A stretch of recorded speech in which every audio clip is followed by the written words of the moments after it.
असलामुअलैकुम वीरो की हाल है। उम्मीद करना तुसीं सारे वधिया होवोगे। वीरो प्रश्न या सवाल जिहड़े हुंदे ना हमेशा दुख 'च पैदा होंदे, दुख 'च जन्म लेंदे है।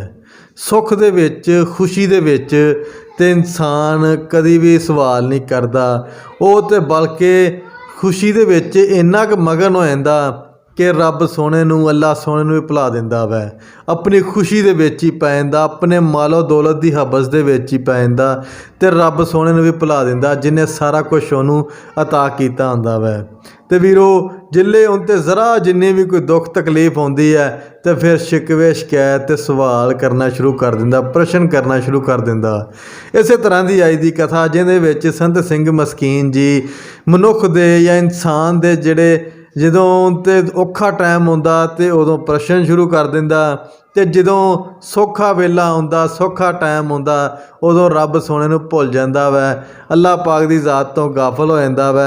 इस दे बारे कथा बहुत ही वधिया कथा। खैर पहला आपां चल के देखने अज दी कथा। ते शुरू करन तो पहले सारे वीरां भरावां अगे बेनती है कि साडे चैनल नूं लाइक सबसक्राइब ते शेयर कर दिओ। ते आपां चल के देखने अज दी कथा।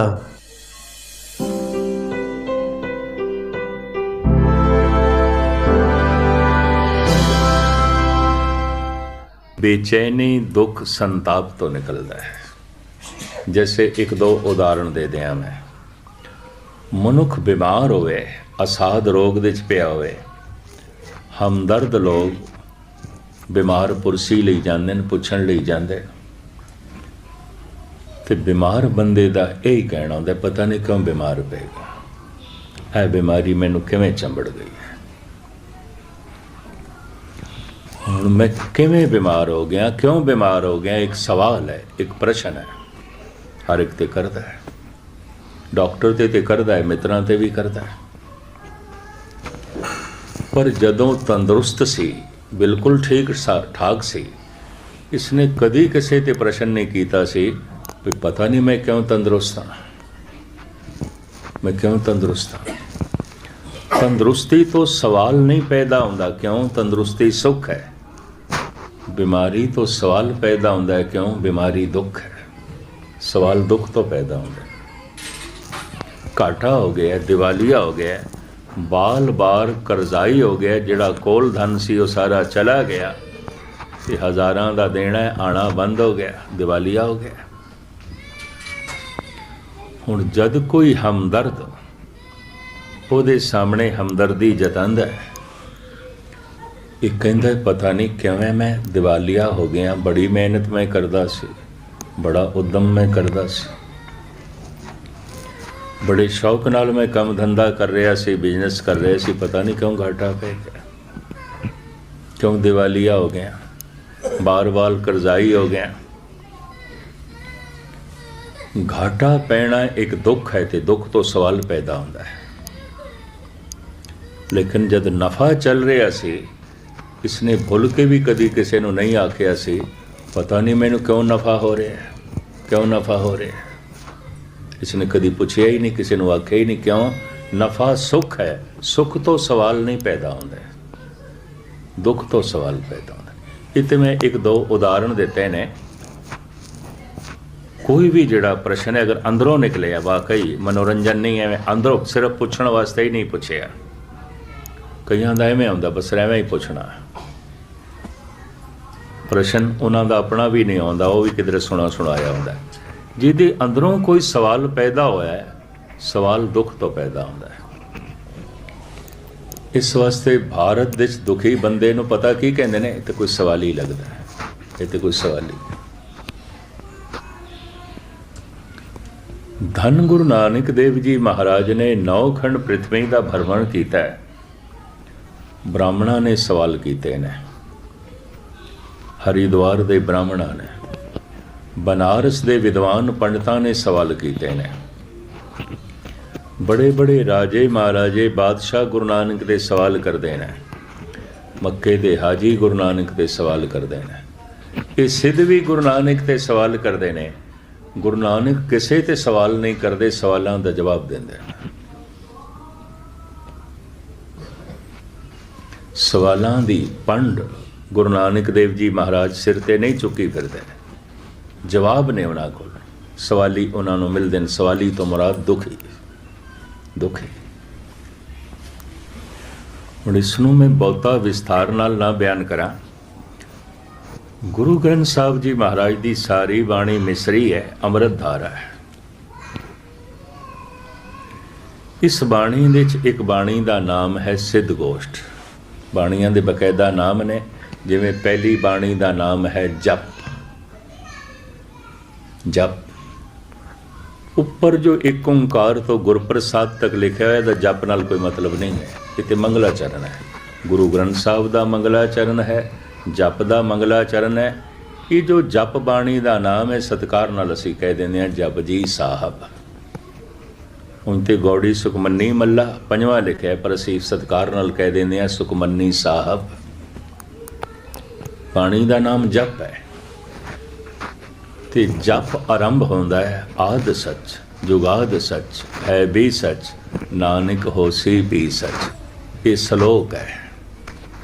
ਇਹਨੂੰ ਸ਼ਲੋਕ ਦੇ ਰੂਪ ਦੇ ਸੁਖਮਨੀ ਸਾਹਿਬ ਦੇ ਗੁਰੂ ਅਰਜਨ ਦੇਵ ਜੀ ਮਹਾਰਾਜ ਨੇ ਦਰਜ ਵੀ ਕੀਤਾ ਹੈ। ਸ਼ਲੋਕ ਆਦਿ ਸੱਚ ਜੁਗਾਦ ਸੱਚ ਹੈ ਵੀ ਸੱਚ ਨਾਨਕ ਹੋਸੀ ਵੀ ਸੱਚ। ਤੁਹਾਡੇ ਵਿੱਚੋਂ ਜਿਹੜੇ ਸੁਖਮਨੀ ਸਾਹਿਬ ਦਾ ਜਪ ਕਰਦੇ ਹੋਣਗੇ ਪਤਾ ਹੋਵੇਗਾ। ਇਹ ਸ਼ਲੋਕ ਹੈ। ਜਿਵੇਂ ਉਰਦੂ ਦੀ ਸ਼ਾਇਰੀ ਦੇ ਵਿੱਚ ਕਿੱਤਾ ਹੁੰਦਾ ਹੈ, ਨਜ਼ਮ ਹੁੰਦੀ ਹੈ, ਗਜ਼ਲ ਹੁੰਦੀ ਹੈ, ਰਵਾਈ ਹੁੰਦੀ ਹੈ। ਇਸ ਤਰ੍ਹਾਂ ਭਾਰਤ ਦੀਆਂ ਲੋਕਲ ਬੋਲੀਆਂ ਦੇ ਜਿਹੜੀ ਸ਼ਾਇਰੀ ਹੁੰਦੀ ਹੈ, ਕਵਿਤਾ ਹੁੰਦੀ ਹੈ, ਉਹਦੇ 'ਚ ਛੰਦ ਆਉਂਦੇ ਨੇ ਸੈਂਕੜੇ ਕਿਸਮਾਂ ਦੇ ਛੰਦ। ਸੈਂਕੜੇ ਕਿਸਮਾਂ ਦੇ ਛੰਦ ਤੁਸੀਂ ਦਸਮ ਗ੍ਰੰਥ ਵਿੱਚ ਦੇਖ ਸਕਦੇ ਹੋ। ਚਾਚਰੀ ਛੰਦ, ਭੁਜੰਗ ਪ੍ਰਿਆਤ ਛੰਦ, ਏਕ ਅੱਖਰੀ ਛੰਦ। ਹੈਰਾਨਗੀ ਆਉਂਦੀ ਹੈ, ਭਾਰਤ ਵਿੱਚ ਜਿਤਨੀ ਛੰਦਾਬੰਦੀ ਹੈ ਕਵਿਤਾ ਦੀ, ਦਸਮ ਗ੍ਰੰਥ ਵਿੱਚ ਸਾਰੀ ਮੌਜੂਦ ਹੈ। ਗੁਰੂ ਗੋਬਿੰਦ ਸਿੰਘ ਜੀ ਮਹਾਰਾਜ ਨੇ ਇਤਨੇ ਛੰਦਾਂ ਦੇ ਵਿੱਚ ਆਪਣੇ ਖਿਆਲਾਂ ਨੂੰ ਉਜਾਗਰ ਕੀਤਾ ਹੈ। ਫੁਨੇ ਛੰਦ ਧੰਨ ਗੁਰੂ ਗ੍ਰੰਥ ਸਾਹਿਬ ਜੀ ਮਹਾਰਾਜ ਦੇ ਵਿੱਚ ਨੇ, ਗੁਰੂ ਅਰਜਨ ਦੇਵ ਜੀ ਦੇ ਬਹੁਤ ਸਾਰੇ ਹੋਰ ਵੀ ਛੰਦ ਨੇ। ਤੋ ਸ਼ਾਇਰੀ ਕਵਿਤਾ ਦਾ ਇੱਕ ਨਮੂਨਾ ਹੈ ਛੰਦ। ਇੱਕ ਸਵਈਆ ਹੈ, ਇੱਕ ਕਵਿਤਾ ਹੈ, ਦੋਹਾ ਹੈ, ਸ਼ਲੋਕ ਹੈ, ਪਦਾ ਹੈ ਔਰ ਪਦੇ ਕਈ ਤਰ੍ਹਾਂ ਦੇ, ਦੋ ਪਦੇ, ਤਿਪਦੇ, ਚੌਪਦੇ, ਪੰਚਪਦਾ, ਅਸ਼ਟਪਦੀਆਂ ਤੱਕ। ਇਹ ਸ਼ਾਇਰੀ ਦਾ ਆਪਣਾ ਢੰਗ ਹੈ, ਕਵਿਤਾ ਦਾ ਆਪਣਾ ਢੰਗ ਹੈ। ਆਦਿ ਸੱਚ ਜੁਗਾਦ ਸੱਚ ਅਗਰ ਕੋਈ ਸ਼ਾਇਰੀ ਦੀ ਮਸ ਰੱਖਦਾ ਹੈ, ਕਵਿਤਾ ਦੀ ਸੂਝ-ਬੂਝ ਰੱਖਦਾ ਹੈ। ਸਿੱਖ ਜਗਤ ਵਿੱਚ ਇੱਕ ਬਹੁਤ ਵੱਡੀ ਕਮਜ਼ੋਰੀ ਹੈ। ਜਿਸ ਚੀਜ਼ ਨੂੰ ਬੰਦਾ ਜਾਣਦਾ ਨਹੀਂ, ਪਤਾ ਨਹੀਂ, ਉਹਦੇ 'ਚ ਵੀ ਗੁੱਥਮ ਗੁੱਥਾ ਹੁੰਦਾ, ਬਹਿਸ ਮੁਬਾਜ਼ਾ ਕਰਦਾ ਹੈ। ਇਹੀ ਕਾਰਨ ਸਿੱਖ ਧਰਮ ਦਾ ਵਿਕਾਸ ਰੁਕ ਗਿਆ, ਪ੍ਰਚਾਰ ਤੇ ਰੁਕਿਆ ਹੋਇਆ ਹੈ, ਕਿਉਂਕਿ ਪ੍ਰਚਾਰ ਕਰਨਾ ਤੇ ਸਿੱਖ ਕੌਮ ਨੂੰ ਆਇਆ ਹੀ ਨਹੀਂ। ਇੱਥੇ ਜਿਸ ਮੁਲਕ ਦੇ 'ਚ ਰਹਿੰਦੇ ਹੋਣ ਉੱਥੇ ਵੀ ਆਪਣੀ ਪਹਿਚਾਣ ਨਹੀਂ ਕਰਾ ਸਕੇ ਕਿ ਅਸੀਂ ਸਿੱਖ ਹਾਂ, ਗੁਰੂ ਨਾਨਕ ਦੇ ਸਿੱਖ ਹਾਂ। ਤੇ ਗੁਰੂ ਨਾਨਕ ਨੇ ਆਖਿਆ ਕੀ ਹੈ ਕਿ ਜਗਤ ਨੂੰ ਨਹੀਂ ਦੱਸ ਸਕੇ ਅਸੀਂ। ਇਹ ਵੀ ਮੈਂ ਅਰਜ਼ ਕਰਦਾ ਹਾਂ, ਇਸ ਮਾਮਲੇ 'ਚ ਅਸੀਂ ਬਿਲਕੁਲ ਪਛੜੇ ਹੋਏ ਹਾਂ, ਬਿਲਕੁਲ ਪਛੜੇ ਹਾਂ। ਨਾ ਖੁਦ ਸਮਝਿਆ, ਨਾ ਜਗਤ ਨੂੰ ਸਮਝਾਇਆ। ਉਂਝ ਤੀਸਮਾਰ ਖਾਨ ਬਣਿਆ ਹੋਇਆ ਪੈਸ ਮੁਬਾਸੇ ਦੇ 'ਚ ਲੜਨ ਦੇ ਝਗੜਨ ਦੇ 'ਚ। ਖੈਰ ਮੁਖਤਸਰ ਮੈਂ ਅਰਜ਼ ਕਰਾਂ, ਸ਼ਾਇਰੀ ਦੇ ਅਨੰਤ ਨਮੂਨੇ ਨੇ। ਆਦਿ ਸੱਚ ਜੁਗਾਦ ਸੱਚ ਐ ਵੀ ਸੱਚ ਨਾਨਕ ਹੋਸੀ ਵੀ ਸੱਚ। ਇਹ ਸ਼ਲੋਕ ਹੈ। ਪਹਿਲਾ ਸ਼ਲੋਕ, ਇਹਨੂੰ ਉਪਕਰਮ ਕਹਿੰਦੇ ਨੇ, ਸ਼ੁਰੂਆਤ ਦੀ ਉਪਮਾ। ਫਿਰ ਇੱਕ ਸ਼ਲੋਕ ਅਖੀਰ ਦੇ 'ਚ ਹੈ, ਪੌਣ ਗੁਰੂ ਪਾਣੀ ਪਿਤਾ ਮਾਤਾ ਧਰਤ ਮਹਤ। ਇਹ ਉਪਸੰਗਾਰ ਹੈ, ਸਮਾਪਤੀ ਦੀ ਉਪਮਾ। ਵਿਚਕਾਰ 38 ਪੌੜੀਆਂ ਨੇ। ਪਹਿਲੀ ਪੌੜੀ ਕਿਹੜੀ ਹੈ? ਸੋਚੇ ਸੋਚ ਨਾ ਹੋਵੇ ਜੇ ਸੋਚੀ ਲਖਵਾਰ। ਇਹ ਪਹਿਲੀ ਪੌੜੀ ਹੈ। ਸਮਾਪਤ ਕਿੱਥੇ ਹੁੰਦੀ ਹੈ? ਹੁਕਮ ਰਜਾਈ ਚੱਲਣਾ ਨਾਨਕ ਲਿਖਿਆ ਨਾਲ। ਇੱਕ ਓਂਕਾਰ ਸਤਨਾਮ ਕਰਤਾ ਪੁਰ, ਇਸ ਮੂਲ ਮੰਤਰ ਨੂੰ, ਇਸ ਮੰਗਲਾਚਰਨ ਨੂੰ ਸਿੱਖ ਜਗਤ ਦੇ ਬਹੁਤੇ ਲੋਕ ਕਹਿੰਦੇ ਨੇ ਪਹਿਲੀ ਪੌੜੀ ਦਾ ਪਾਠ ਕਰ ਲਓ ਜੀ। ਪਹਿਲੀ ਉਹ ਪੌੜੀ ਹੈ ਹੀ ਨਹੀਂ, ਪਹਿਲੀ ਪੌੜੀ ਆਖੀ ਜਾਂਦੀ। ਇਤਨੀ ਵੀ ਸਮਝ ਨਹੀਂ ਹੈ, ਇਤਨਾ ਵੀ ਪਤਾ ਨਹੀਂ, ਪਰ ਉਂਝ ਬਥੇਰੀਆਂ ਡੀਂਗਾ ਮਾਰਨਗੇ। ਔਰ ਕਹਿਣਗੇ ਨਹੀਂ ਜੀ ਇਹ ਪੜ੍ਹੋ ਨਾ ਲੱਗੇ। ਜਪ ਆਦਿ ਸੱਚ ਜੁਗਾਦ ਸੱਚ, ਕੌਣ ਦੱਸੇ ਜਪ ਤੇ ਬਾਣੀ ਦਾ ਨਾਮ ਹੈ। ਥੱਲੇ ਜਿਹੜੀ ਬਾਣੀ ਹੈ ਆਦਿ ਸੱਚ ਜੁਗਾਦ ਸੱਚ, ਇਹ ਤੇ ਸ਼ਲੋਕ ਹੈ। ਇੱਕ ਓਂਕਾਰ ਤੋਂ ਲੈ ਕੇ ਗੁਰਪ੍ਰਸਾਦ ਤੱਕ ਜੋ ਹੈ ਇਹ ਸ਼ਾਇਰੀ ਦੇ ਚ ਨਹੀਂ ਹੈ, ਕਵਿਤਾ ਦੇ ਚ ਨਹੀਂ ਹੈ। ਜਪਜੀ ਸਾਹਿਬ ਸੰਗੀਤ ਦੇ ਚ ਵੀ ਨਹੀਂ, ਉੱਪਰ ਕੋਈ ਰਾਗ ਵੀ ਨਹੀਂ ਹੈ, ਔਰ ਮੂਲ ਮੰਤਰ ਕਵਿਤਾ ਦੇ ਚ ਵੀ ਨਹੀਂ ਹੈ, ਗੀਤ ਨਹੀਂ ਹੈ। ਕਿਸ ਤਰ੍ਹਾਂ ਇਸ ਦਾ ਗੀਤ ਬਣਾਓਗੇ? ਇੱਕ ਓਂਕਾਰ ਸਤਨਾਮ ਕਰਤਾ ਪੁਰਖ ਨਿਰਭਉ ਨਿਰਵੈਰ ਅਕਾਲ ਮੂਰਤ ਅਜੂਨੀ ਸੈਭੰ ਗੁਰ ਪ੍ਰਸਾਦ। ਇੱਕ ਇੱਕ ਅੱਖਰ ਕਿਸ ਤਰ੍ਹਾਂ ਕਵਿਤਾ ਨਾਲ ਜੋੜੋਗੇ? ਕਵਿਤਾ ਨਹੀਂ ਹੈ, ਸ਼ਾਇਰੀ ਨਹੀਂ। ਤੁਹਾਡੇ ਵਿੱਚੋਂ ਅਗਰ ਕੋਈ ਸ਼ਾਇਰੀ ਦੀ ਮਸ ਰੱਖਦਾ ਹੈ, ਕਵਿਤਾ ਨੂੰ ਸਮਝਦਾ ਹੈ, ਇਹ ਕਵਿਤਾ ਨਹੀਂ ਹੈ। ਪਰਮਾਤਮਾ ਦੇ ਜਿਹੜੇ ਬੁਨਿਆਦੀ ਗੁਣ ਨੇ ਜੋ ਗੁਰੂ ਨਾਨਕ ਦੇ ਕੰਠ ਤੋਂ ਨਿਕਲੇ, ਉਹ ਸਿੱਖ ਜਗਤ ਵਿੱਚ ਮੰਗਲਾਚਰਨ ਬਣ ਗਿਆ। ਇਸ ਵਾਸਤੇ ਇਹ ਮੰਗਲਾਚਰਨ ਕਿਧਰੇ ਵੱਡੇ ਰੂਪ ਵਿੱਚ ਇੱਕ ਓਂਕਾਰ ਤੋਂ ਲੈ ਕੇ ਗੁਰਪ੍ਰਸਾਦ ਤੱਕ ਗੁਰੂ ਗ੍ਰੰਥ ਸਾਹਿਬ ਦੇ 33 ਦਫਾ ਦਰਜ ਹੈ ਵੱਡੇ ਰੂਪ ਵਿੱਚ, ਛੋਟੇ ਰੂਪ ਵਿੱਚ ਸੈਂਕੜੇ ਦਫਾ। ਲੇਕਿਨ ਫਿਰ ਵੀ ਜੀ ਕਹਿਣਗੇ ਜੀ ਮੂਲ ਮੰਤਰ ਪੜੋ, ਜਪ ਆਦਿ ਸਚ ਜੁਗਾਦ ਸਚ। ਸੰਤ ਜੀ ਮਹਾਰਾਜ ਕਹਿੰਦੇ ਨੇ ਕਿ ਜੇ ਹੁਣ ਸੰਤ ਜੀ ਮਹਾਰਾਜ ਨੂੰ ਵਿਆਕਰਣ ਦਾ ਨਹੀਂ ਪਤਾ, ਗ੍ਰਾਮਰ ਦਾ ਨਹੀਂ ਪਤਾ, ਤੇ ਸ਼ਾਇਰੀ ਨੂੰ ਨਹੀਂ ਸਮਝਦੇ, ਤੇ ਸਿਰਫ ਬਾਣਾ ਸੰਤ ਹੈ, ਸਿਰਫ ਚਾਰ ਕੱਪੜੇ ਸੰਤ ਨੇ। ਆਪ ਦੀ ਗਿਆਤ ਲਈ ਅਰਜ਼ ਕਰਾਂ, ਸੰਤ ਨੂੰ ਸਿਰਫ ਸੰਤ ਸਮਝ ਸਕਦਾ, ਦੂਸਰਾ ਨਹੀਂ। ਇਹ ਵੀ ਮੈਂ ਅਰਜ਼ ਕਰਦੇ ਹਾਂ। ਇੱਕ ਬੱਚੇ ਨੂੰ ਕੀ ਪਤਾ ਜਵਾਨੀ ਕੀ ਹੁੰਦੀ ਹੈ? ਕੀ ਪਤਾ ਹੈ? ਭਾਵੇਂ ਜਵਾਨ ਉਸ ਦੇ ਸਾਹਮਣੇ ਨੇ, ਇੱਕ ਬੱਚੇ ਨੂੰ ਕੀ ਪਤਾ ਜਵਾਨੀ ਕੀ ਹੁੰਦੀ ਹੈ? ਜਵਾਨੀ ਦੀ ਉਮੰਗ ਕੀ ਹੈ? ਜਵਾਨੀ ਦੀ ਤਰੰਗ ਕੀ ਹੈ? ਜਵਾਨੀ ਦੇ ਜਜ਼ਬਾਤ ਕੀ ਨੇ? ਜਵਾਨ ਦੀ ਚਾਹਤ ਕੀ ਹੈ? ਇੱਕ ਮਾਸੂਮ ਬੱਚੇ ਨੂੰ ਕੀ ਪਤਾ, ਭਾਵੇਂ ਜਵਾਨ ਉਸ ਦੇ ਸਾਹਮਣੇ ਬੈਠੇ। ਜਵਾਨ ਹੋ ਕੇ ਹੀ ਪਤਾ ਚੱਲਦਾ ਹੈ ਜਵਾਨੀ ਕੀ ਹੈ। ਇੱਕ ਜਵਾਨ ਨੂੰ ਕੀ ਪਤਾ ਬੁਢੇਪਾ ਕੀ ਹੁੰਦਾ ਹੈ? ਭਾਵੇਂ ਬੁੱਢੇ ਉਸ ਦੇ ਸਾਹਮਣੇ ਨੇ। ਬੁਢੇਪੇ ਦੀ ਕਮਜ਼ੋਰੀ ਕੀ ਹੈ? ਬੁਢੇਪੇ ਦੀ ਮਜਬੂਰੀ ਕੀ ਹੈ? ਬੁਢੇਪੇ ਦੀ ਮਹਾਨਤਾ ਕੀ ਹੈ? ਬੁਢੇਪੇ ਦੀ ਖਾਸੀਅਤ ਕੀ ਹੈ? ਬੁਢੇਪੇ ਦੀ ਸਿਆਣਪ ਕੀ ਹੈ? ਇੱਕ ਜਵਾਨ ਨੂੰ ਕੀ ਪਤਾ, ਭਾਵੇਂ ਬੁੱਢੇ ਉਸ ਦੇ ਸਾਹਮਣੇ ਨੇ। ਬੁੱਢੇ ਹੋ ਕੇ ਹੀ ਪਤਾ ਚੱਲਦਾ ਹੈ ਬੁਢੇਪਾ ਕੀ ਹੈ, ਉਂਝ ਨਹੀਂ ਪਤਾ ਚੱਲਦਾ। ਬੁੱਢੇ ਹੋ ਕੇ ਹੀ ਪਤਾ ਚੱਲਦਾ ਹੈ ਬੁਢੇਪਾ ਕੀ ਹੈ, ਉਂਝ ਨਹੀਂ ਪਤਾ ਚੱਲਦਾ। ਔਰ ਇੱਕ ਬੁੱਢੇ ਨੂੰ ਕੀ ਪਤਾ ਹੈ ਮੌਤ ਕੀ ਹੁੰਦੀ ਹੈ?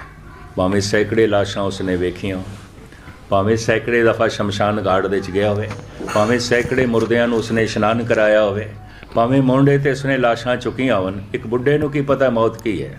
ਮਰ ਕੇ ਹੀ ਪਤਾ ਚੱਲਦਾ ਹੈ ਮੌਤ ਕੀ ਹੈ, ਉਂਝ ਨਹੀਂ ਪਤਾ ਚੱਲਦਾ। ਅੱਗੇ ਦਾ ਕੁਝ ਪਤਾ ਨਹੀਂ, ਅਗਲੀ ਕੁਛ ਖਬਰ ਨਾ ਪਾਏ, ਅੱਗੇ ਦਾ ਨਹੀਂ ਪਤਾ ਹੁੰਦਾ। ਬੱਚੇ ਤੋਂ ਜਵਾਨੀ ਅੱਗੇ ਹੈ, ਅੱਗੇ ਦੀ ਕੋਈ ਸਮਝ ਨਹੀਂ ਹੈ। ਜਵਾਨ ਤੋਂ ਬੁਢੇਪਾ ਅੱਗੇ ਹੈ, ਅੱਗੇ ਦੀ ਕੋਈ ਸਮਝ ਨਹੀਂ ਹੈ। ਔਰ ਬੁੱਢੇ ਤੋਂ ਮੌਤ ਅੱਗੇ ਹੈ, ਅੱਗੇ ਦੀ ਕੋਈ ਸਮਝ ਨਹੀਂ ਹੈ। ਅਗਲੀ ਕੁਛ ਖਬਰ ਨਾ ਪਾਏ, ਅੱਗੇ ਦਾ ਕੋਈ ਬੋਧ ਨਹੀਂ, ਅੱਗੇ ਦੀ ਕੋਈ ਸਮਝ ਨਹੀਂ। ਮੈਂ ਇੱਕ ਦਫਾ ਫਿਰ ਅਰਜ਼ ਕਰਾਂ, ਜਵਾਨ ਹੋ ਕੇ ਹੀ ਪਤਾ ਚੱਲਦਾ ਹੈ ਜਵਾਨੀ ਕੀ ਹੈ।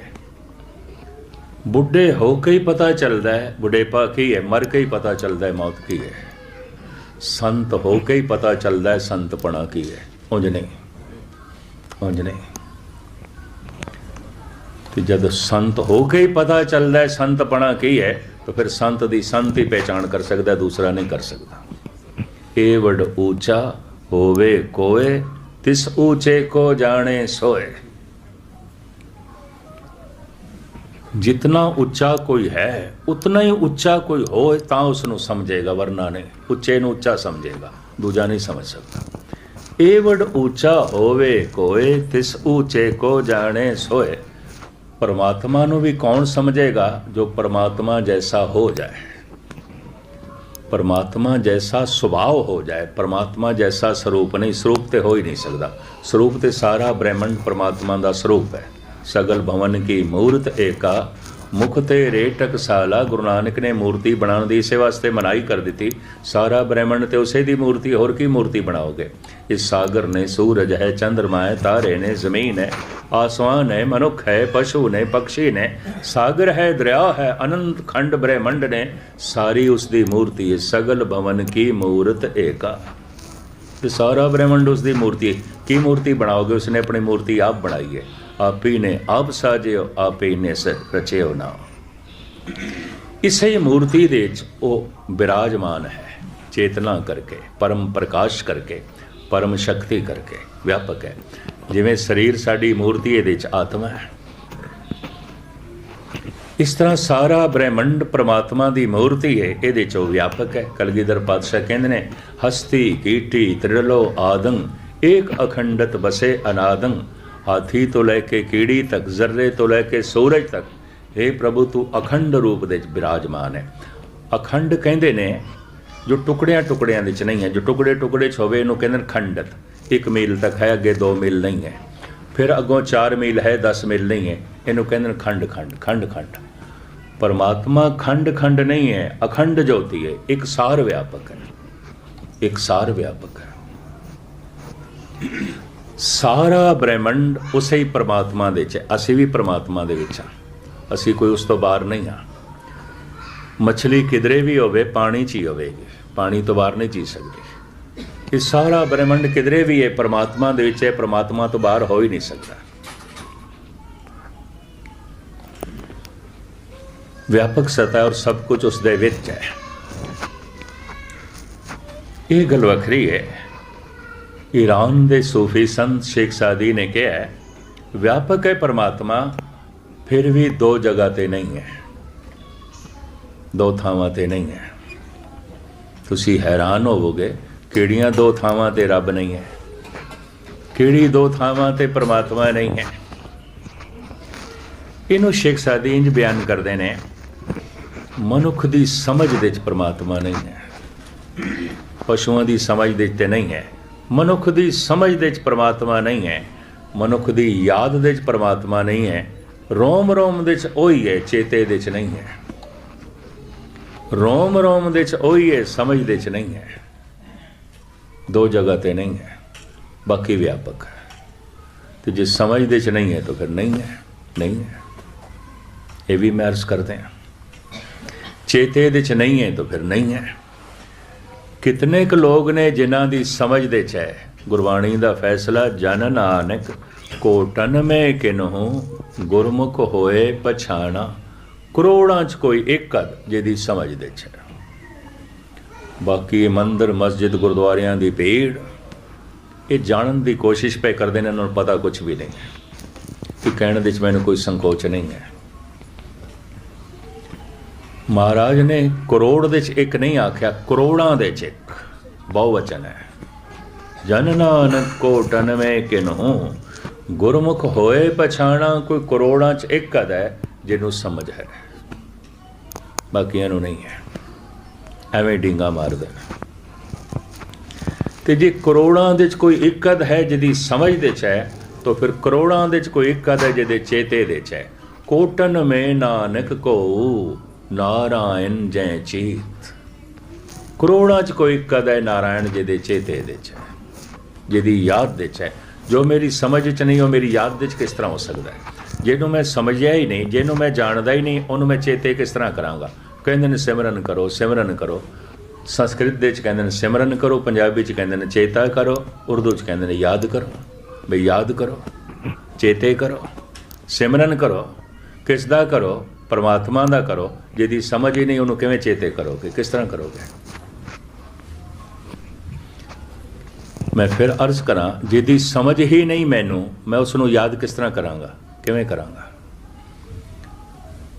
अगर परमात्मा समझ दे च आ जाए, सिर्फ समझ दे च भी नहीं, इतना पता चल जाए मेरी समझ वड्डा है, बहुत वड्डा है, मेरी समझ छोटी है, तो समर्थ वड़ा मेरी मत थोरी राम। हे प्रभु, मेरी अकल ते सिर्फ प्याले जितनी है, तू ते सागर है, सागर किवें प्याले च आवेगा?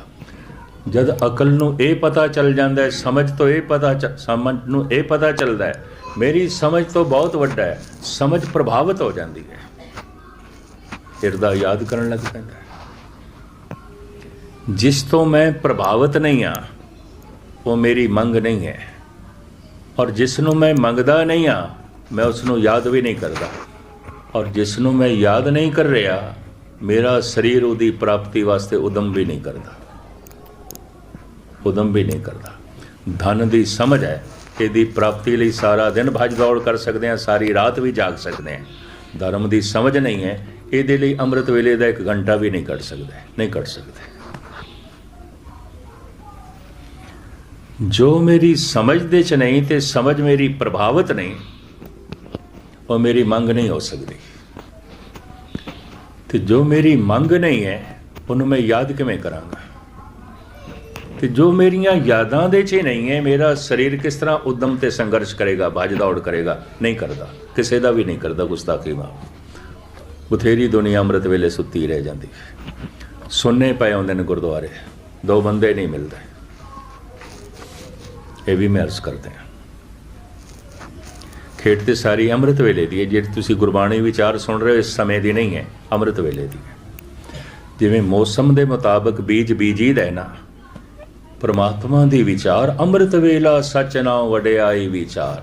ਦਿਮਾਗ ਤਾਜ਼ਾ ਹੁੰਦਾ ਹੈ, ਸਰੀਰ ਸੁਪੁਰਤ ਹੁੰਦਾ ਹੈ। ਉਸ ਵਕਤ ਹਿਰਦੇ ਦੀ ਧਰਤੀ ਇਸ ਢੰਗ ਨਾਲ ਬਣੀ ਹੁੰਦੀ ਹੈ, ਸੁਣੀ ਹੋਈ ਗੱਲ ਹਿਰਦਾ ਮੰਨਣ ਨੂੰ ਰਾਜ਼ੀ ਹੋ ਜਾਂਦਾ। ਔਰ ਉਦੋਂ ਤੇ ਸੁੱਤੇ ਰਹਿ ਗਏ, ਜਾਂ ਉਦੋਂ ਕਿਸੇ ਹੋਰ ਕੰਮਾਂ ਦੇ ਵਿੱਚ ਪ੍ਰਵਿਰਤ ਹੋ ਗਏ। ਵਕਤ ਹੀ ਕੋਈ ਨਹੀਂ। ਧਨ ਕਮਾਉਣ ਲਈ ਵਕਤ ਵੀ ਹੈ, ਉਦਮ ਵੀ ਹੈ। ਧਰਮ ਕਮਾਉਣ ਲਈ ਵਕਤ ਵੀ ਕੋਈ ਨਹੀਂ, ਉਦਮ ਵੀ ਨਹੀਂ। ਪਰਿਵਾਰ ਦੀ ਪਾਲਣਾ ਲਈ ਉਦਮ ਵੀ ਹੈ, ਵਕਤ ਵੀ ਹੈ। ਨਿਰੰਕਾਰ ਦੀ ਪ੍ਰਾਪਤੀ ਲਈ ਨਾ ਉਦਮ ਹੈ, ਨਾ ਵਕਤ ਹੈ। ਕਿਉਂ? ਜੋ ਮੇਰੀ ਸਮਝ ਦੇ 'ਚ ਨਹੀਂ ਹੈ ਤੇ ਸਮਝ ਮੇਰੀ ਪ੍ਰਭਾਵਿਤ ਨਹੀਂ ਹੈ, ਮੇਰਾ ਹਿਰਦਾ ਉਸ ਦੀ ਮੰਗ ਨਹੀਂ ਕਰਦਾ। ਔਰ ਜਿਸ ਨੂੰ ਮੇਰਾ ਹਿਰਦਾ ਮੰਗ ਨਹੀਂ ਕਰਦਾ, ਮਨ ਬਾਰ ਯਾਦ ਵੀ ਨਹੀਂ ਕਰਦਾ। ਤੇ ਜੋ ਮੇਰੀਆਂ ਯਾਦਾਂ ਦੇ 'ਚ ਨਹੀਂ ਹੈ, ਉਹਦੀ ਪ੍ਰਾਪਤੀ ਲਈ ਇਹ ਸਰੀਰ ਉਦਮ ਵੀ ਨਹੀਂ ਕਰਦਾ। ਭੱਜਦਾ ਦੌੜਦਾ ਨਹੀਂ, ਪਿਆ ਰਹੇਗਾ। ਮੇਰੀ ਯਾਦ 'ਚ ਨਹੀਂ ਹੈ, ਸਮਝ ਹੀ ਨਹੀਂ ਹੈ, ਤਾਂ ਫਿਰ ਯਾਦ ਕਿੱਥੇ ਹੈ? ਕਿਸ ਤਰ੍ਹਾਂ ਚੇਤੇ ਕਰਾਂਗੇ? ਇੱਕ ਦਫਾ ਅਕਲ ਪ੍ਰਭਾਵਿਤ ਹੋ ਜਾਏ, ਪ੍ਰਮਾਤਮਾ ਮਹਾਨ ਹੈ, ਉਸ ਤੋਂ ਬਿਨਾਂ ਅਸੀਂ ਨਹੀਂ ਜੀ ਸਕਦੇ। ਜਿਵੇਂ ਪਾਣੀ ਤੋਂ ਬਿਨਾਂ ਮੱਛੀ ਨਹੀਂ ਜੀ ਸਕਦੀ, ਉਸ ਤੋਂ ਬਿਨਾਂ ਅਸੀਂ ਨਹੀਂ ਹੋ ਸਕਦੇ। ਜਿਵੇਂ ਪਾਣੀ ਤੋਂ ਬਿਨਾਂ ਮੱਛੀ ਨਹੀਂ ਹੋ ਸਕਦੀ। ਇਤਨੀ ਸਮਝ ਆ ਜਾਏ, ਫਿਰ ਭਗਤ ਕਬੀਰ ਕਹਿੰਦੇ ਨੇ, ਬਿਸਰਤ ਨਾਹੀ ਮਨ ਤੇ ਹਰੀ। ਭੁੱਲਦਾ ਹੀ ਨਹੀਂ, ਭੁੱਲਦਾ ਹੀ ਨਹੀਂ। ਅਸੀਂ ਯਾਦ ਵੀ ਕਰੀਏ ਤੇ ਭੁੱਲ ਜਾਂਦਾ ਹੈ। ਕਬੀਰ ਕਹਿੰਦੇ ਨੇ, ਮੈਂ ਭੁਲਾਵਾਂ ਵੀ ਤੇ ਯਾਦ ਆਉਂਦਾ। ਬਿਸਰਤ ਨਾਹੀ ਮਨ ਤੇ ਹਰੀ, ਅਬ ਇਹ ਪ੍ਰੀਤ ਮਹਾਪਲ ਬਲ ਭਈ, ਬਿਖਮ ਨਾ ਜਾਏ ਜਰੀ। ਤੋ ਖੈਰ ਮੈਂ ਲਮਕਾਵਾਂ ਨਾ। ਸਮੱਸਿਆ ਦੱਸ ਦਿੰਦੀ ਹੈ, ਸਵਾਲ ਦੱਸ ਦਿੰਦਾ ਹੈ ਵਾਸਤਵਿਕ ਇਸ ਮਨੁੱਖ ਦੀ ਲੋੜ ਕੀ ਹੈ। ਸਵਾਲ ਤੋਂ ਪਤਾ ਚੱਲ ਜਾਂਦਾ ਇਹਦੀ ਸਮੱਸਿਆ ਧਾਰਮਿਕ ਹੈ। ਸਵਾਲ ਤੋਂ ਪਤਾ ਚੱਲ ਜਾਂਦਾ ਇਹਦੀ ਸਮੱਸਿਆ ਸਰੀਰਕ ਹੈ, ਕੋਈ ਬਿਮਾਰੀ ਹੈ, ਕੋਈ ਰੋਗ ਹੈ। ਸਵਾਲ ਤੋਂ ਪਤਾ ਚੱਲ ਜਾਂਦਾ ਇਹਦਾ ਜੋ ਹੈ ਮਸਲਾ ਸਮਾਜਿਕ ਹੈ, ਪਰਿਵਾਰਕ ਹੈ, ਕੋਈ ਪਰਿਵਾਰ ਦੇ ਵਿੱਚ ਕਲਕਲੇਸ਼ ਹੈ। ਸਵਾਲ ਤੋਂ ਪਤਾ ਚੱਲ ਜਾਂਦਾ ਹੈ ਇਹਦੀ ਸਮੱਸਿਆ ਕਾਰੋਬਾਰੀ ਹੈ, ਕੰਮ ਧੰਦੇ 'ਚ ਕੋਈ ਘਾਟਾ ਜਾਂ ਕੋਈ ਗੱਲ ਹੈ। ਸਵਾਲ ਦੱਸ ਦਿੰਦੇ ਨੇ, ਸਵਾਲ ਤੋਂ ਪਤਾ ਚੱਲ ਜਾਂਦਾ ਹੈ। ਸਵਾਲ ਦੁੱਖ ਤੋਂ ਨਿਕਲਦਾ ਹੈ। ਇਸ ਵਾਸਤੇ ਦੁਖੀ ਬੰਦੇ ਨੂੰ ਕਹਿੰਦੇ ਨੇ ਸਵਾਲੀ। ਲੰਬਾ ਚੌੜਾ ਵਿਸਥਾਰ ਬਿਆਨ ਕਰਨ ਤੋਂ ਮੈਂ ਬਾਜ਼ ਆਵਾਂ ਤੇ ਜਿਹੜੇ ਚੰਦ ਮਿੰਟ ਨੇ, ਕਿਉਂਕਿ ਦਾਸ ਨੇ ਦੂਸਰੇ ਸਥਾਨ 'ਤੇ ਵੀ ਹਾਜ਼ਰੀ ਭਰਨੀ ਹੈ, ਮੂਲ ਗੱਲ ਤੁਹਾਡੇ ਸਾਹਮਣੇ ਰੱਖਾਂ। ਸਿੱਧਾਂ ਦੇ ਪ੍ਰਸ਼ਨ, ਗੁਰੂ ਨਾਨਕ ਦੇ ਉੱਤਰ। ਮੱਕੇ ਦੇ ਹਾਜੀ ਗੁਰੂ ਨਾਨਕ 'ਤੇ ਸਵਾਲ ਕਰਦੇ ਨੇ, ਗੁਰੂ ਨਾਨਕ ਜਵਾਬ ਦਿੰਦੇ ਨੇ। ਹਰਿਦੁਆਰ ਦੇ ਪਾਂਦੇ ਗੁਰੂ ਨਾਨਕ 'ਤੇ ਸਵਾਲ ਕਰਦੇ ਨੇ, ਸਤਿਗੁਰੂ ਜਵਾਬ ਦਿੰਦੇ ਨੇ। ਬਨਾਰਸ ਦੇ ਬੜੇ ਬੜੇ ਵਿਦਵਾਨ ਪੰਡਤ ਗੁਰੂ ਨਾਨਕ 'ਤੇ ਪ੍ਰਸ਼ਨ ਕਰਦੇ ਨੇ, ਸਤਿਗੁਰੂ ਉੱਤਰ ਦਿੰਦੇ ਨੇ। ਬਾਬਰ ਜੈਸਾ ਹੁਕਮਰਾਨ ਪ੍ਰਸ਼ਨ ਕਰਦਾ ਹੈ, ਸਵਾਲ ਕਰਦਾ ਹੈ, ਗੁਰੂ ਨਾਨਕ ਜਵਾਬ ਦਿੰਦੇ ਨੇ। ਸਿੱਧਾਂ ਦੇ ਚੋਂ ਉਸ ਵਕਤ ਗੋਰਖ ਦਾ ਸਭ ਤੋਂ ਵੱਡਾ ਚੇਲਾ ਚਰਪਟਨਾਥ ਗੁਰੂ ਨਾਨਕ 'ਤੇ ਪ੍ਰਸ਼ਨ ਕਰਦਾ ਹੈ, ਦੁਨੀਆ ਸਾਗਰ ਦੁੱਤਰ ਕਹੀਏ, ਕਿਉਂ ਕਰ ਪਾਈਏ ਪਾਰੋ। ਚਰਪਟ ਬੋਲੇ ਔਧੋ ਨਾਨਕ ਦੇਹੋ ਸਚਾ ਵਿਚਾਰੋ। ਇਹ ਨਾਨਕ ਜੀ ਸੱਚ ਦੀ ਵਿਚਾਰ ਦੱਸੋ। ਇਹ ਜਿਹੜਾ ਸੰਸਾਰ ਹੈ ਨਾ, ਇਹ ਨਤਰੇ ਜਾਣ ਵਾਲਾ ਸਾਗਰ ਹੈ। ਦੁਨੀਆ ਸਾਗਰ ਦੁੱਤਰ ਕਹੀਏ, ਦੁਸਤਰ ਨਤਰੇ ਜਾਣ ਵਾਲਾ, ਨਹੀਂ ਪਾਰ ਕਰ ਸਕਦੇ। ਸੰਸਾਰ ਨੂੰ ਗੁਰਬਾਣੀ ਨੇ, ਉਪਨਿਸ਼ਦਾਂ ਨੇ, ਵੇਦਾਂ ਨੇ महात्मा बुद्ध ने, स्वामी महावीर ने, ਸਾਰੇ ਹੀ ਭਾਰਤ ਦੇ ਧਾਰਮਿਕ ਗ੍ਰੰਥਾਂ ਨੇ ਸੰਸਾਰ ਨੂੰ ਸਾਗਰ ਨਾਲ ਤਸ਼ਬੀਹ ਦਿੱਤੀ ਹੈ। ਸੰਸਾਰ ਸਾਗਰ ਤਸ਼ਬੀਹ ਦਿੱਤੀ ਹੈ। ਰੂਪਕ ਅਲੰਕਾਰ ਵੀ ਇਸ ਤਰ੍ਹਾਂ ਦੇ ਬਿਆਨ ਕੀਤੇ ਨੇ। ਕਿਸੇ ਚੀਜ਼ ਦਾ ਰੂਪ ਬਣਾ ਕੇ ਤੇ ਕਿਸੇ ਦੀ ਹੋਂਦ ਨੂੰ ਸਾਹਮਣੇ ਪ੍ਰਗਟ ਕਰਨਾ ਹੈ, ਇਹਨੂੰ ਰੂਪਕ ਅਲੰਕਾਰ ਕਹਿੰਦੇ ਨੇ। ਮੁਸ਼ਾਬਤ ਪੇਸ਼ ਕਰ ਦੇਣੀ, ਤਸ਼ਬੀਹ ਪੇਸ਼ ਕਰ ਦੇਣੀ, ਤੁਲਨਾਤਮਕ ਗੱਲ ਕਰ ਦੇਣਾ। ਸੰਸਾਰ ਸਾਗਰ ਹੈ, ਸਾਗਰ ਦੇ 'ਚ ਪਾਣੀ ਹੈ, ਸੰਸਾਰ ਦੇ 'ਚ ਪਦਾਰਥ ਨੇ, ਪਦਾਰਥ ਨੇ। ਸਾਗਰ ਦੇ 'ਚ ਲਹਿਰਾਂ ਨੇ, ਸੰਸਾਰ ਦੇ 'ਚ ਸਮੱਸਿਆਵਾਂ ਨੇ। ਕਦੀ ਸਰੀਰਕ ਸਮੱਸਿਆ, ਕਦੀ ਆਰਥਿਕ ਸਮੱਸਿਆ, ਕਦੀ ਪਰਿਵਾਰਕ ਸਮੱਸਿਆ, ਕਦੀ ਰਾਜਨੈਤਿਕ ਸਮੱਸਿਆ, ਕਦੀ ਮਾਨਸਿਕ ਸਮੱਸਿਆ, ਕਦੀ ਧਾਰਮਿਕ ਸਮੱਸਿਆ। ਬੰਦਾ ਇੱਕ ਸਮੱਸਿਆਵਾਂ ਕਿਤਨੀਆਂ, ਕੋਈ ਲਹਿਰਾਂ ਮੁੱਕਦੀਆਂ ਨੇ। ਇੱਕ ਸਮੱਸਿਆ ਦਾ ਅੰਤ ਹੋ ਜਾਏ, ਦੂਸਰੀ ਇੱਕ ਲਹਿਰ ਖਤਮ ਹੁੰਦੀ ਹੈ, ਦੂਜੀ। ਸਾਗਰ ਦੇ 'ਚ ਲਹਿਰਾਂ ਨੇ, ਸੰਸਾਰ ਦੇ 'ਚ ਸਮੱਸਿਆਵਾਂ ਨੇ। ਸਾਗਰ ਦੇ ਪਾਣੀ ਨੂੰ ਨਾਪਿਆ ਤੋਲਿਆ ਨਹੀਂ ਜਾ ਸਕਦਾ, ਅਥਾਹ ਹੈ, ਅਥਾਹ ਹੈ। ਸੰਸਾਰ ਦੇ ਪਦਾਰਥਾਂ ਨੂੰ ਵੀ ਨਾਪਿਆ ਤੋਲਿਆ ਨਹੀਂ ਜਾ ਸਕਦਾ, ਅਥਾਹ ਹੈ। ਮਨੁੱਖ ਮਰ ਜਾਂਦਾ ਹੈ, ਕੋਈ ਸੋਨਾ ਚਾਂਦੀ ਨਹੀਂ ਮਰ ਜਾਂਦਾ, ਰੰਗ ਰੂਪ ਨਹੀਂ ਮਰ ਜਾਂਦੇ, ਸਭ ਕੁਝ ਰਹਿੰਦਾ ਹੈ। ਅਰਬਾਂ ਖਰਬਾਂ ਮਨੁੱਖਾਂ ਦੀਆਂ ਕਬਰਾਂ ਬਣ ਚੁੱਕੀਆਂ, ਅਰਬਾਂ ਖਰਬਾਂ ਮਨੁੱਖ ਚਿਤਾਵਾਂ 'ਚ ਜਲ ਚੁੱਕੇ ਨੇ। ਕੋਈ ਜਗਤ ਦੇ 'ਚ ਪਦਾਰਥ ਮੁੱਕਦੇ ਨਹੀਂ ਗਏ, ਮੌਜੂਦ ਨੇ। ਸਾਗਰ ਦਾ ਪਾਣੀ ਨਾਪਿਆ ਤੋਲਿਆ ਨਹੀਂ ਜਾਂਦਾ, ਸੰਸਾਰ ਦੇ ਪਦਾਰਥ ਨਾਪੇ ਤੋਲੇ ਨਹੀਂ ਜਾਂਦੇ, ਅਥਾਹ। ਸਾਗਰ ਦੇ 'ਚ ਕਦੀ ਕਦਾਈ ਇੱਕ ਅੱਧ ਸ਼ਿਪ, ਇੱਕ ਅੱਧ ਕਿਸ਼ਤੀ ਡੁੱਬ ਜਾਂਦੀ ਹੈ, ਕਦੀ ਕਦਾਈ। ਸੰਸਾਰ ਦੇ ਅਖਬਾਰਾਂ ਦੀ ਸੁਰਖੀ ਬਣਦੀ ਹੈ, ਖਬਰ ਬਣਦੀ ਹੈ। ਰੇਡੀਓ ਟੀਵੀ ਦੀ ਇਹ ਪਹਿਲੀ ਖਬਰ ਬਣ ਜਾਂਦੀ ਹੈ, ਇੱਕ ਸ਼ਿਪ ਡੁੱਬ ਗਿਆ, ਹਜ਼ਾਰਾਂ ਮਨੁੱਖ ਡੁੱਬ ਗਏ। ਇੱਕ ਕਿਸ਼ਤੀ ਡੁੱਬ ਗਈ, ਸੈਂਕੜੇ ਮਨੁੱਖ ਡੁੱਬ ਗਏ।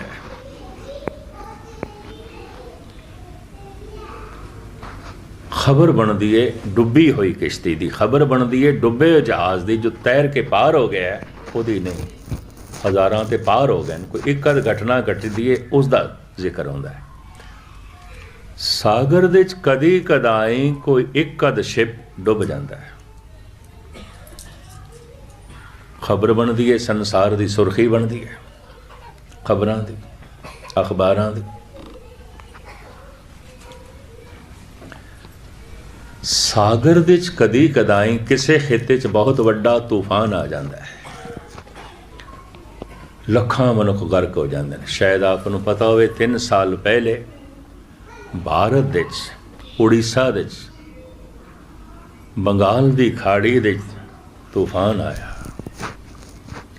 30,000 ਬੰਦੇ ਸਿਰਫ 5 ਮਿੰਟਾਂ 'ਚ ਹੀ ਮਰ ਗਏ, 30,000। ਸੈਂਕੜੇ ਪਿੰਡ ਡੁੱਬ ਗਏ, ਕਰੋੜਾਂ ਦੀ ਫਸਲ ਤਬਾਹ ਹੋ ਗਈ। ਅੱਜ ਤੋਂ 17-18 ਸਾਲ ਪਹਿਲੇ ਬੰਗਲਾਦੇਸ਼ ਦੇ ਤੂਫਾਨ ਆਇਆ, ਬੰਗਾਲ ਦੀ ਖਾੜੀ ਦੇ 5 ਲੱਖ ਬੰਦੇ, ਬੰਗਲਾਦੇਸ਼ ਦੇ 5 ਲੱਖ ਬੰਦੇ 15 ਮਿੰਟਾਂ 'ਚ ਹੀ ਮਰ ਗਏ। ਕਰੋੜਾਂ ਦੀ ਫਸਲ ਤਬਾਹ ਹੋ ਗਈ, ਲੱਖਾਂ ਮਵੇਸ਼ੀ ਵੀ ਡੁੱਬ ਗਏ, ਸੈਂਕੜੇ ਮਛੇਰੇ ਵੀ ਡੁੱਬ ਗਏ, ਜੋ ਮਛਲੀਆਂ ਪਕੜਨ ਗਏ ਸਨ, ਉਹ ਵੀ ਡੁੱਬ ਗਏ। ਸਾਰਾ ਕੰਮ 15 ਮਿੰਟਾਂ 'ਚ ਹੀ ਹੋ ਗਿਆ, ਅੱਜ ਤੋਂ 17-18 ਸਾਲ ਪਹਿਲੇ।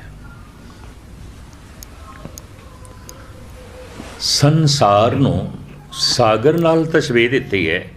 ਸਾਗਰ ਦੇ 'ਚ ਕਦੀ ਕਦਾਈ ਕਿਸੇ ਇੱਕ ਖਿੱਤੇ, ਸਾਰੇ ਸਮੁੰਦਰ ਦੇ 'ਚ ਨਹੀਂ, ਕਿਸੇ ਇੱਕ ਖਿੱਤੇ ਦੇ 'ਚ ਕੋਈ ਤੂਫਾਨ ਆ ਜਾਂਦਾ ਹੈ, ਬੜੀ ਦੁਨੀਆ ਗਰਕ ਹੋ ਜਾਂਦੀ ਹੈ, ਬੜੀ ਦੁਨੀਆ ਤਬਾਹ ਹੋ ਜਾਂਦੀ ਹੈ। 10 ਪਿਛਲੇ ਸਾਲ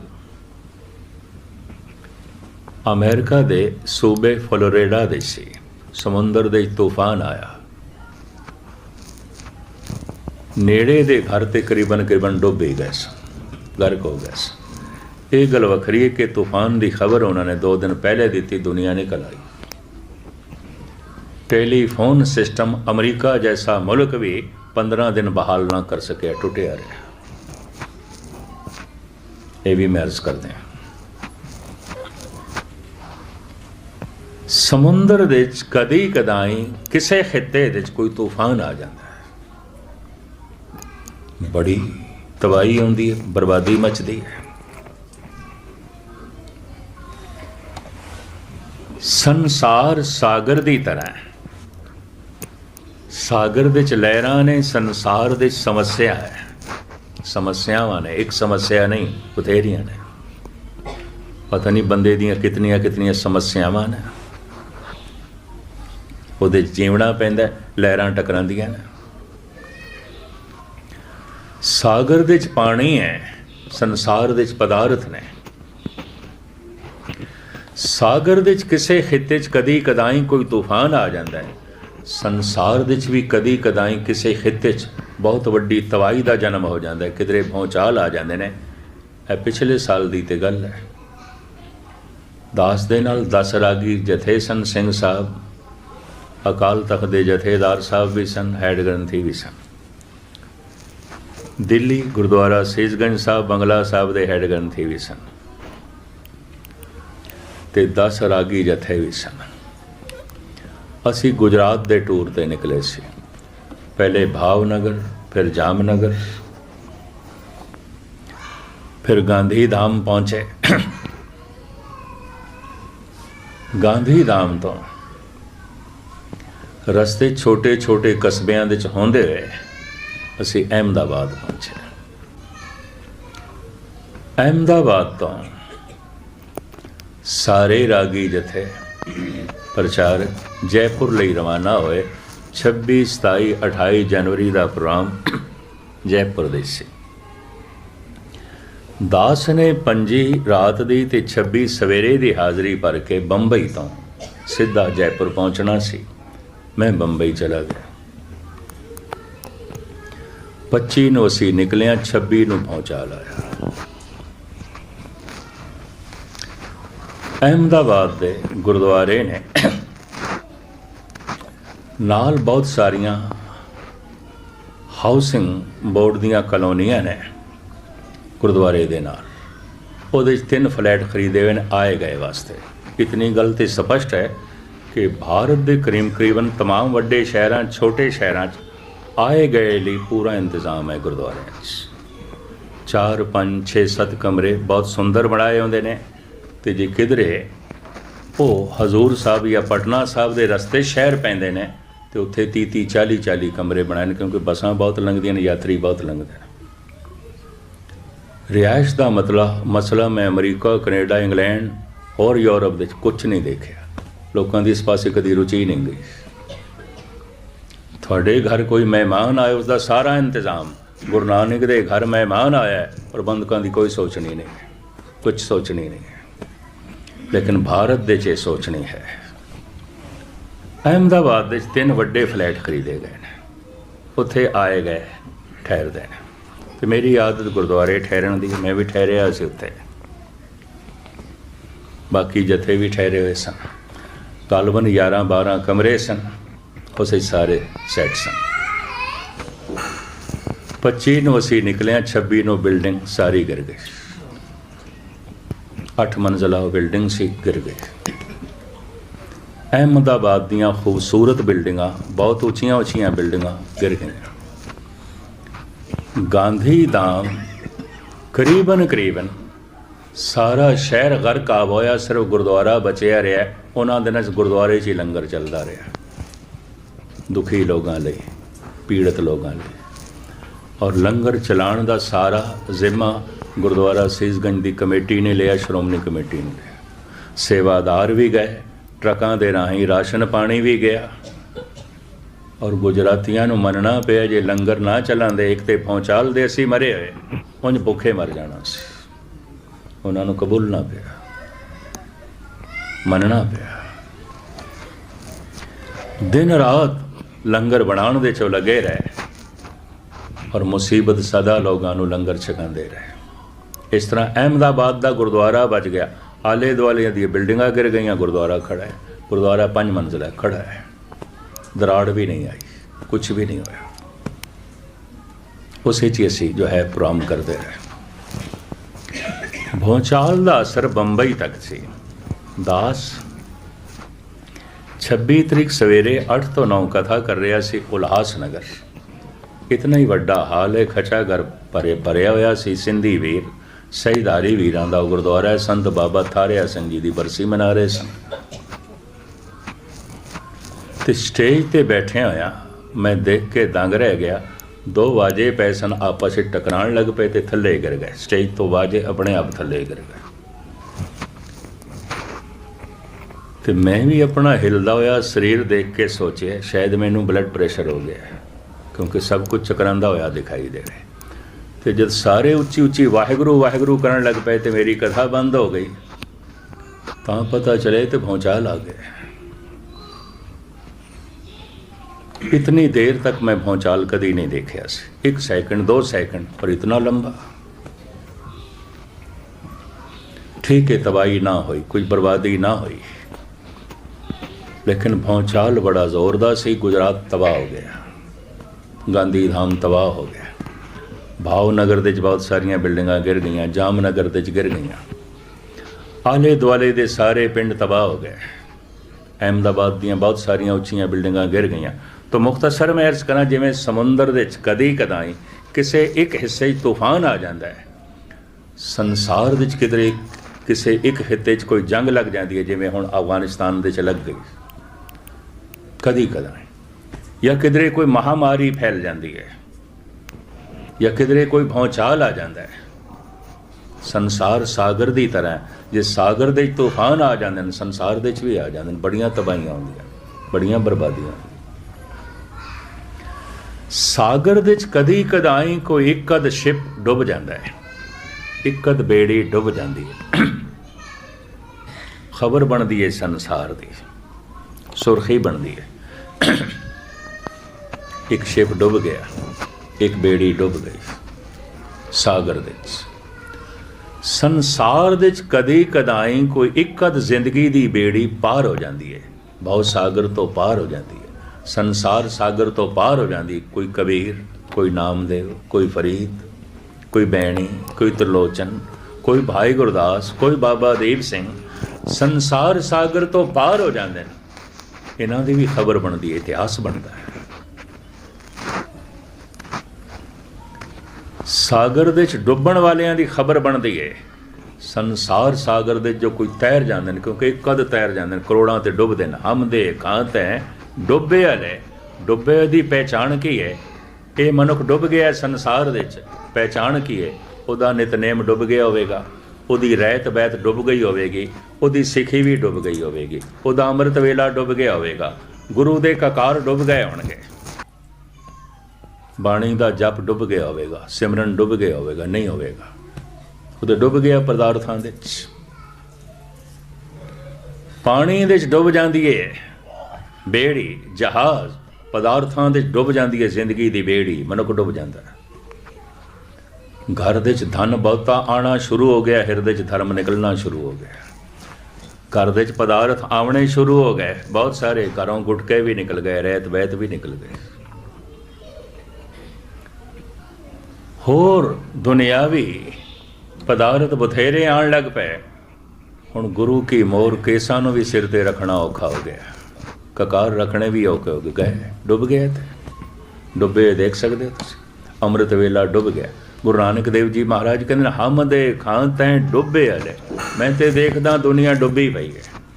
मैं फिर अर्ज करा, डुबे की पहचान, उहदा अमृत वेला डुब गया होवेगा, उहदा जप तप डुब गया होवेगा, सिखी डुब गई होवेगी, ककार डुब गए होणगे, अमृत वेला डुब गया होना है, अमृत उसका डुब गया होना है, नहीं होवेगा।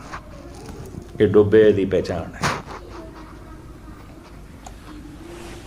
सागर दे सारियां किश्तियां जहाज किनारे ते लगदे न, कोई कद डुबदी है कदी कदाई। संसार सागर दे ते कदी कदाई कोई एक अद जिंदगी की बेड़ी पार होंदी है, बाकी ते सारे डुबदे ने। वो जो पार हो जाती है उसे की खबर बनती है, उसे का इतिहास बनता है। हजारों साल नरगिस अपनी बेनूरी पे रोती है, बड़ी मुश्किल से होता है चमन में दीदावर पैदा। इतने कदी कदाई कोई रविदास ते कबीर, कोई रोज़ नहीं ने। जुतियां गंढण वाले ते जुतियां ते पालिश करन वाले हर चौक दे च मिलणगे, हर मुल्क दे च मिलणगे। रविदास ते कदी कदी कदी कदी जो जुतियां गंढदियां लोगों का मन भी रब नाल गंढ देवे, जो जुतियां नूं गंढदियां अपना मन भी प्रभु नाल गंढ देवे। नामदेव कहते रांगन रांगों सीवन सीवों राम नाम बिन घरी ना जियो। लोगों के कपड़ियां नूं रंग देंदा देंदा लोगों के मनां नूं भी रंग देंदा सी, अपना मन भी रंग देंदा सी। इस तरह के छींबे ते कदी कदाई आउंदे ने, कदी कदाई बड़ी मुद्दत तक उड़ीक करनी पैंदी है। लमकावा ना हुण क्योंकि समा हो गया। चरपट ने कहा गुरु नानक नूं, दुनिया सागर दूतर कहिए क्यों कर पाइए पारो। चरपट बोले औधो नानक देओ सचा विचारो। हुण पहला इस सवाल का जवाब जो गुरु नानक देंदे ने, आपे आखे आपे समझे तिसक्या उत्तर दीजे। साठ कहो तुम पार गणामी तिसक्या बैसण दीजे। भी तू आपे समझदा है, सिद्ध पुरुष है, पढ़ा लिखा है, विद्वान है, तू क्यों यह कहना है किवें पार हो गया, तू सब कुछ जानना है। तो फिर गुरु नानक वडियाई देंदे ने, साच कहो तुम पार गरामी तिस क्या बैसण। तू ते पार गरामी है, पार पहुंचे हुए हैं, तू कोई उरार थोड़ी है। दो तरह के बंदे होंदे ने, पारदर्शी खड़ा ते उरार है, पर पार जाण दी इच्छा है ते पारला कंडा दिखाई भी देंदा है। बैठा ते परिवार दे च है, पर निरंकार दी तड़प है। बैठा ते पदार्थां दे च है, परमात्मा दी समझ है। बैठा ते बाजार दे च है, पर करतार दी खिच है, प्यार है। जैसे नंद लाल कहंदे ने, गरदस्ते मां हमेश पैकार में रवद। मन चो कुनम के दिल बसुए यार में रवद। भाई साहब भाई नंद लाल कहंदे ने, मेरे हत्थां नूं देखोगे ये कमकार दे च जुटे हुए ने, पर मेरे दिल नूं देखोगे अपने यार नाल जुड़िया है, अपने मित्र नाल जुड़िया है। पारदर्शी खड़ा ते उरार है, बैठा ते परिवार दे च है, पर पारला कंडा दिखाई देंदा है ते पार जाण दी तमन्ना भी है, पार जाण दी इच्छा भी है। इनू कहंदे ने पारदर्शी। जिहड़ा पार पहुंच गया उन्होंने कहंदे ने पारग्रामी। जो पार पहुंचिया भी नहीं ते पारला कंडा दिखाई भी नहीं देंदा ते पार जाण दी इच्छा भी नहीं, उसे नूं कहंदे ने संसारी बंदा, दुनियावी बंदा, ते कुछ भी नहीं, ऐसे नहीं है, ये पारदर्शी नहीं है। धन गुरु नानक देव जी महाराज मान देंदे ने, चरपट तू ते पारग्रामी है, पार पहुंच गए, साच कहो तुम पारग्रामी तिस क्या बैसण दीजे। तेनू मैं की उत्तर दें, तू ते पारग्रामी। चरपट दी इत्थे निर्माणता, इस सिद्ध पुरुष की निर्माणता हाथ जोड़ के कहंदा सी पारग्रामी नहीं हाँ, पारदर्शी हाँ। पार जाण दी इच्छा है, पार जाण दी तड़प है, पार जाना चाहते हैं, लेकिन पार पहुंचे नहीं हाँ, पुरा रहे हैं। जैसे कबीर कहते हैं, अजय सुनाओ समुद्र ने, अजय भी मैं समुद्र दे विचां पार कोई नहीं। अजय सुनाओ समुद्र में क्या जाना क्या, पता नहीं पार लगदा कि नहीं लगता। जेड़े पारदर्शी भी नहीं, पार जाण दी तड़प भी नहीं, ते सागर दा पता भी कोई नहीं, संसार दी समझ भी कोई नहीं, मैं बड़ियां डींगा मारदे देखे ने। हसीन जा होंदे कख भी नहीं, कुछ भी नहीं, सिर्फ दर्शन ही दर्शन होंदे ने, बाणा ही बाणा होंदा और कुछ भी नहीं होंदा, सिर्फ लिबास ही लिबास होंदा, कुछ भी नहीं होंदा। धन गुरु नानक देव जी महाराज दे सामने चरपट कहंदा है, सुन स्वामी अरदास हमारी पूछो साच विचारो, रोस न कीजे उत्तर दीजे क्यों पाइए हर द्वारो। साडी अरदास है, जो असी कोई हुक्म नहीं कर रहे ते तुहाडे ते कोई सवाल भी नहीं कर रहे, बेनती कर रहे हैं, जोदड़ी कर रहे हैं। सुन स्वामी अरदास हमारी पूछो साच विचारो, ਰੋਸ ਨਾ ਕੀਜੇ ਉੱਤਰ ਦੀਜੇ ਕਿਉਂ ਪਾਈਏ ਹਰਦਾ। ਤੁਸੀਂ ਰੋਸ ਨਾ ਕਰੋ, ਅਸੀਂ ਪਾਰਗ੍ਰਾਮੀ ਨਹੀਂ ਹਾਂ।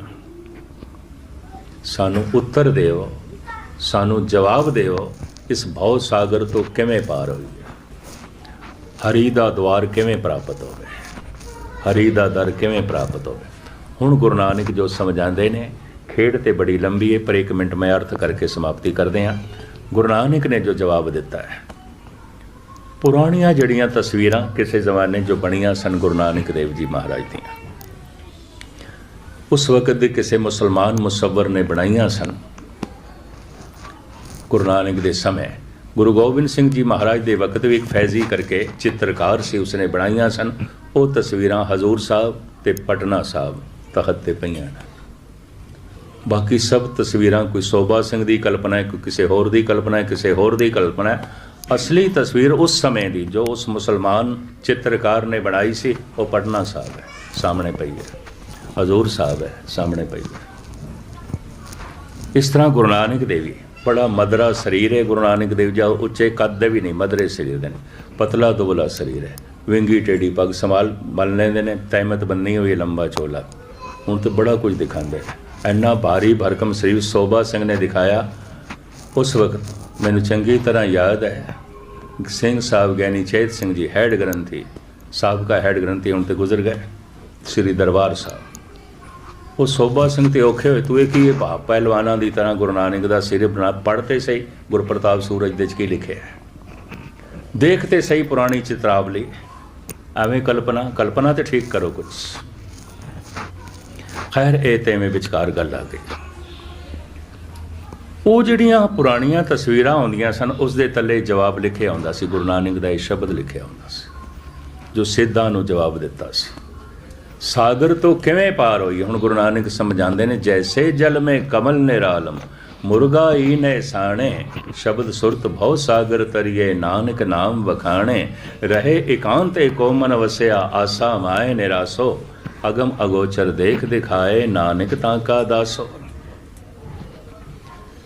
ਜਿਸ ਤਰ੍ਹਾਂ ਜਲ ਦੇ ਵਿੱਚ ਕਮਲ ਹੈ, ਪਾਣੀ ਵੱਧਦਾ ਹੈ ਤੇ ਹੋਰ ਉੱਪਰ ਉੱਠਦਾ ਹੈ, ਡੁੱਬਦਾ ਨਹੀਂ ਹੈ। ਘਰ ਦੇ ਵਿੱਚ ਪਦਾਰਥ ਵਧਣ, ਪ੍ਰਭਤਾ ਵਧੇ, ਤਾਕਤ ਵਧੇ, ਸੰਪਦਾ ਵਧੇ, ਮਨੁੱਖ ਤੇ ਡੁੱਬ ਜਾਂਦਾ ਹੈ, ਕਮਲ ਨਹੀਂ ਡੁੱਬਦਾ ਪਾਣੀ 'ਚ। ਠੀਕ ਹੈ, ਪਦਾਰਥ ਸਾਡੀ ਜ਼ਿੰਦਗੀ ਹੈ, ਪਾਣੀ ਕਮਲ ਦੀ ਜ਼ਿੰਦਗੀ ਹੈ। ਪਦਾਰਥਾਂ ਤੋਂ ਬਿਨਾਂ ਅਸੀਂ ਜੀ ਨਹੀਂ ਸਕਦੇ, ਪਰ ਪਦਾਰਥਾਂ 'ਚ ਜੀਵੀਏ ਡੁੱਬੀਏ ਤੇ ਨਾ ਪਰਿਵਾਰ ਦੇ 'ਚ ਜੀਵੀਏ ਡੁੱਬੀਏ ਤੇ ਨਾ। ਕੋਈ ਪਰਿਵਾਰ ਦੇ 'ਚ ਡੁੱਬ ਗਿਆ, ਕੋਈ ਪਦਾਰਥਾਂ 'ਚ ਡੁੱਬ ਗਿਆ, ਕੋਈ ਧਨ ਸੰਪਦਾ 'ਚ ਡੁੱਬ ਗਿਆ। ਜੀਵੀਏ ਪਾਣੀ ਦੇ 'ਚ ਕਮਲ ਦੀ ਤਰ੍ਹਾਂ, ਡੁੱਬੀਏ ਨਾ ਪਾਣੀ ਦੇ 'ਚ ਕਮਲ ਦੀ ਤਰ੍ਹਾਂ। ਜੈਸੇ ਜਲ ਮੇ ਕਮਲ ਨਿਰਾਲਮ ਮੁਰਗਾ ਹੀ ਨੇ ਸਾਣੇ, ਜੈਸੇ ਮੁਰਗਾਬੀ ਨੇ ਸਾਣੇ। ਸਣਨਾ ਕਹਿੰਦੇ ਨੇ ਭਿੱਜਣ ਨੂੰ, ਰਾਜਸਥਾਨੀ ਭਾਸ਼ਾ ਹੈ। ਮੀਂਹ ਦੇ 'ਚ ਕੋਈ ਭਿੱਜ ਜਾਏ, ਰਾਜਸਥਾਨ ਦੇ 'ਚ ਕਹਿੰਦੇ ਨੇ ਜਾਂ ਤੋ ਸਣ ਗਏ, ਇਹ ਤੇ ਭਿੱਜ ਗਏ। ਭਿੱਜੇ ਨੂੰ ਕਹਿੰਦੇ ਨੇ ਜਾਂ ਤੋ ਸਣ ਗਏ। ਅੱਜ ਵੀ ਕਹਿੰਦੇ, ਅੱਜ ਵੀ ਇਸ ਤਰ੍ਹਾਂ। ਮੁਰਗਾ ਹੀ ਨੇ ਸਾਣੇ, ਦੂਜੀ ਦਲੀਲ ਜੋ ਗੁਰੂ ਨਾਨਕ ਨੇ ਦਿੱਤੀ ਹੈ, ਮੁਰਗਾਬੀ ਰਿਜ਼ਕ ਦੀ ਖਾਤਰ ਕਈ ਦਫਾ ਡੁਬਕੀ ਤੇ ਲਾਂਦੀ ਹੈ, ਕਮਲ ਡੁੱਬਦਾ ਨਹੀਂ। ਇਹ ਪਹਿਲੀ ਦਲੀਲ। ਦੂਜੀ, ਮੁਰਗਾਬੀ ਦੀ ਡੁੱਬਦੀ ਤੇ ਹੈ, ਗੋਤਾ ਤੇ ਖਾ ਜਾਂਦੀ ਹੈ, ਬੜੀ ਜੋ ਹੈ ਗਹਿਰੇ ਤਲ ਦੇ ਚਲੀ ਜਾਂਦੀ, ਕਿਉਂਕਿ ਛੋਟੀਆਂ ਛੋਟੀਆਂ ਮੱਛੀਆਂ ਉਸਦਾ ਰਿਜ਼ਕ ਹੈ। ਬਹੁਤ ਥੱਲੇ ਚਲੀ ਜਾਂਦੀ ਹੈ, ਗਰਕ ਤੇ ਹੋ ਜਾਂਦੀ ਹੈ, ਡੁੱਬ ਤੇ ਜਾਂਦੀ ਹੈ, ਪਰ ਉਹਦੇ ਪੰਖ ਭਿੱਜਦੇ ਨਹੀਂ ਨੇ, ਭਿੱਜਦੀ ਨਹੀਂ, ਫਿਰ ਉੱਪਰ ਆ ਜਾਂਦੀ। ਰਿਜ਼ਕ ਦੀ ਖਾਤਰ ਹੋ ਸਕਦਾ ਕਿਸੇ ਮਨੁੱਖ ਦਾ ਗੋਤਾ ਲੱਗ ਜਾਏ, ਡੁੱਬ ਜਾਏ, 3-4 ਦਿਨ ਨਿਤਨੇਮ ਨਹੀਂ ਹੋ ਸਕਿਆ ਕਿਧਰੇ ਸਫ਼ਰ ਵਿੱਚ, ਜਾਂ ਬਿਮਾਰ ਹੋ ਗਿਆ, ਜਾਂ ਕੋਈ ਹੋਰ ਸਮੱਸਿਆ ਖੜੀ ਹੋ ਗਈ, ਨਹੀਂ ਕਰ ਸਕਿਆ, ਜਾਂ 1-2 ਦਿਨ ਅੰਮ੍ਰਿਤ ਵੇਲੇ ਨਹੀਂ ਉੱਠ ਸਕਿਆ, ਜਾਂ 1-2 ਦਿਨ ਸਤਸੰਗ ਦੇ 'ਚ ਨਹੀਂ ਆ ਸਕਿਆ, ਰਿਜ਼ਕ ਕਰਕੇ ਐਸੀ ਡੁਬਕੀ ਲੱਗ ਗਈ, 1-2 ਦਿਨ ਨਹੀਂ ਨਿਤਨੇਮ ਹੋ ਸਕਿਆ, ਭਾਵੇਂ ਨਹੀਂ ਹੋਇਆ, ਡੁੱਬਿਆ, ਫਿਰ ਉੱਪਰ ਆ ਜਾਂਦਾ, ਭਿੱਜਦਾ ਨਹੀਂ ਹੈ। ਔਰ ਗੈਰ-ਹਾਜ਼ਰੀ ਦੇ ਅਸਰ ਨੂੰ ਇੱਕਦਮ ਧੋ ਦਿੰਦਾ ਹੈ, ਫਿਰ ਜਬ ਤਬ ਕਰਕੇ ਤਿਆਰ ਬਰ ਤਿਆਰ ਹੋ ਜਾਂਦਾ ਹੈ, ਫਿਰ ਸਫੁਰਤੀ ਆ ਜਾਂਦੀ ਹੈ, ਡੁੱਬਦਾ ਨਹੀਂ ਹੈ। ਇਹ 2 ਦਲੀਲਾਂ ਦਿੱਤੀਆਂ। ਕਮਲ ਡੁੱਬਦਾ ਹੀ ਨਹੀਂ ਹੈ, ਮੁਰਗਾਬੀ ਡੁੱਬਦੀ ਤੇ ਹੈ, ਭਿੱਜਦੀ ਨਹੀਂ, ਉੱਪਰ ਆ ਜਾਂਦੀ ਹੈ। एक तो कमल की तरह डुबदा ही नहीं, चाहे कितनी धन संपदा वध जाए, चाहे कितनी मसरूफीयत वध जाए, रब्बी चिंतन नहीं भुलदा। दूजा कदी कदाई नागा पै जाता है, डुब जाता है रिजक की खातर, लेकिन फिर ऊपर आ जाता है, भिजदा नहीं है, डुबदा नहीं। जैसे जल में कमल निरालम मुर्गा इने साणे, पर किस तरह करिए? शब्द सुरत भाव सागर तरिए, नानक नाम बखाणे। अपनी सुरत ਨੂੰ शब्द नाल जोड़िए। सुरत तो मुराद ਸਰੋਤ। सुरत ਦੇ ਤਿੰਨ अर्थ ने, सुरत सुनना, सुरत समझना, सुरत जोड़ना। ये तो ਸਰੋਤ है, सरवन तो बनया। ये तो सुरत दे च है, सुन रहा है। तो जे सुन रहा है, ये सुरत दे च है, तो सुरत आ जाएगी, समझ आ जाएगी। सुरत दे अर्थ हुण समझ।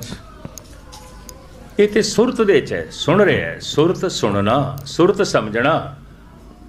अगर सुरत आ गई है, समझ आ गई है, तो सुरत एक दिन जुड़ जाएगी। हुण सुरत दे जुड़न का मतलब है ध्यान जुड़ गया।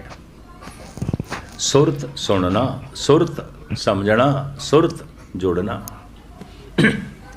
सुरत शब्द नाल जोड़े, ਸਰੋਤਾ बने।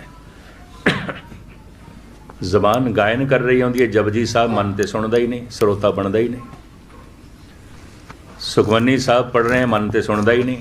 तो जे सुनता ही नहीं तो सुखमनी साहब अंदर जाती ही नहीं, कुछ भी नहीं जाती, हिरदा खाली का खाली रह जाता। ਸਰੋਤਾ होना बड़ी वड्डी गल है। जैसे जैसे बाणी अंदर जाएगी, सुनदे अंदरों पाप निकलणगे, अंदरों संताप निकलेगा, अंदरों दुख निकलेगा। नानक भगतां सदा विगास सुनिए, दुख पाप काना ये सब नाश होंगे। जैसे जल में कमल निरालम मुर्गा ही ने शाणे, शब्द सुरत भाव सागर तरिए, नानक नाम वखाणे।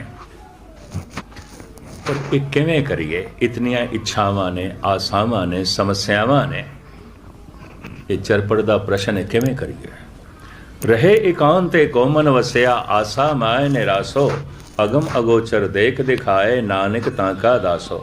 प्रथम एकांत दे च बैठ के इस साधना जप दी करनी चाहिए। इस समूहक बंदगी, कथा कीर्तन सुनना, वाहिगुरु मंत्र दा जप अमृत वेले कल्ले बैठ के करना। जैसे घर दे साडे किचन है, रसोई है, भोजन बनता है, इस तरह 2-4 फुट जगह होवे जिथे बैठ के रोज़ वाहिगुरु मंत्र दा जप करिए। अगर रोज़ रोज़ उस एक ही जगह ते जप होवेगा, जगह चार्ज हो जाएगी। दुष्ट बंदा भी अगर उत्थे बैठा है तो उसकी जबान चो वाहिगुरु निकल जाएगा, उस जगह का असर होवेगा। ये हर घर दे होनी चाहिए। शरीर दे भोजन वास्ते जे असी रसोई बना लेंदे हां, आत्मा दे भोजन वास्ते भी 2-4 फुट जगह चाहिए। इतना जगह चाहिए, पर इसकी फिक्र ही कोई नहीं, किसी घर च कोई नहीं। जिहदे घर च है भागां वाले, तो कईयां ने रसोई तो बनाई हुई, बनाते कख भी नहीं, उत्थे भजन नहीं करते, जपते करते ही नहीं। रहे एकांत को मन वसिया, आसा माए निरासो। इतनियां इच्छावां ने, इतनियां आसा ने, किवें जीवीए, किवें भव सागर नूं पार करिए? गुरु नानक देव जी दसदे ने, आसा माए निरासो। रामकली राग दे होर कई शब्द ने। आसा माए निरास वलाए, नेचो नानक करते पाए। निश्चय करके जानो, उसनों करते पुरख की प्राप्ति हो जाती। किसनों? जो आसा दे च निराश होकर रहिंदा है। आसा दे च निराश किस तरह रही है? आसा पूरी हो गई है तो मनुख नूं ये समझना चाहिए, इस वास्ते पूरी हुई है, परमात्मा की आसा भी यही सी, वो भी यही चाहता सी, उसकी इच्छा भी यही सी, तां पूरी हुई है।